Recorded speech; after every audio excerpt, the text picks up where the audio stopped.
Babangga! Ah! Ah! Ah! Ah! Ah! Ah! Stop! Ah!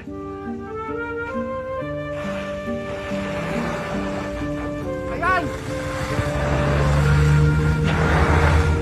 Ayan! Sinisira nila yung mga kagamitan dito.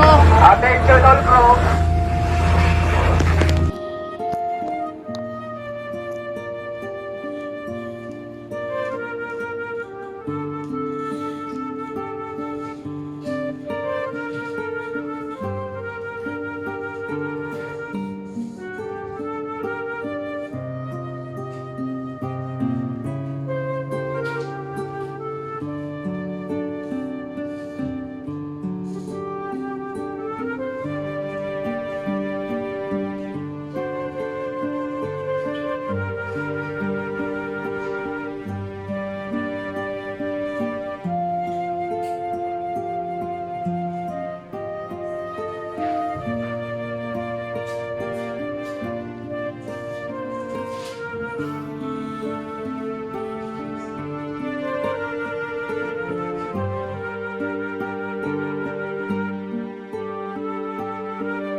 Well, I was on the bridge with the crew, with the RORE team when they hit us, and it was really high pressured water, water cannon ang ginamit, they used, and it resulted in damages. Medyo malakas.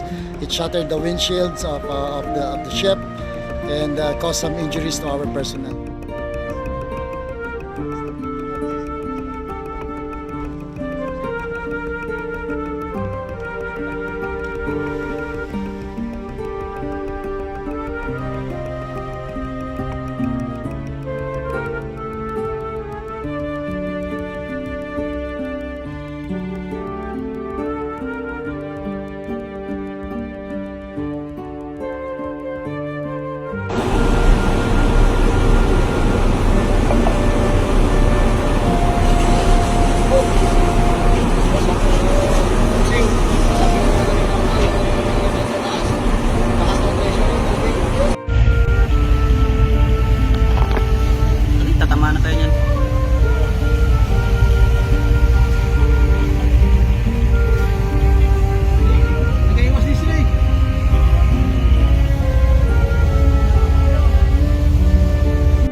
zone.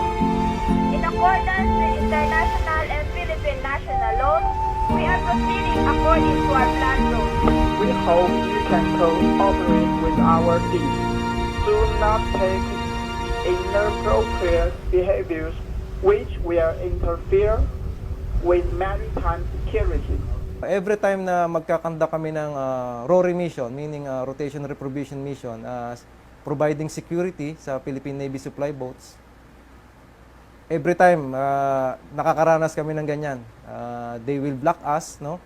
While papalapit kami sa ayungin, they will cross our bow, no? Until such time na ibablock na kami, na hindi na ako makakagalaw kasi minsan katulong din nila yung Chinese Maritime Militia. Nandun, sumasama sa pag-block sa atin para hindi tayo makapasok sa ayungin. Pabangga!